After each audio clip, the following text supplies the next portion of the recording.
Hello guys and welcome to my first video. Today I'm going to show you how to install iOS 16, iPadOS 16 and macOS 13.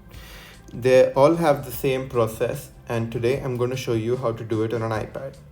So just to be safe, what you first have to do is create a backup on iCloud or using iTunes on your laptop.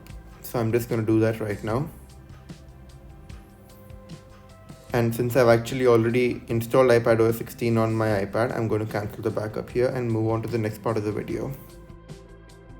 The first and the official way to install the developer betas of iOS 16, iPadOS 16 and macOS 13 is to pay $99 to Apple to get the dev account.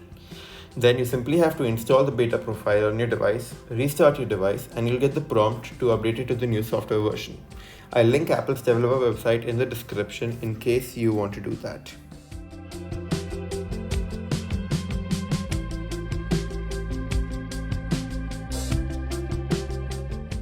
Now the second unofficial way to install the developer betas of iOS 16, iPadOS 16 and macOS 13 is to use a site like betaprofiles.com, which will download the configuration profile onto your device. First, go to the website using Safari on the device you wish to install the beta on. Make sure to only use Safari and not other browsers like Chrome or Edge. Then click on the install profile button. Now read the warning, and if you're okay with the risks, click on install anyway.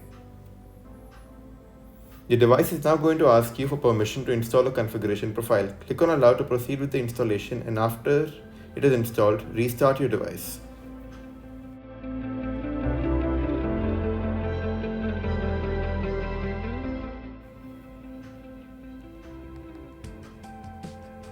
After your device is restarted, go to settings, then general, and then software update.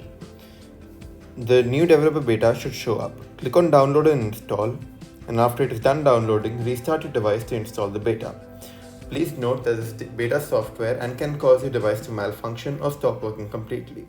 Thank you for watching How to iPad. Please subscribe for more videos like this.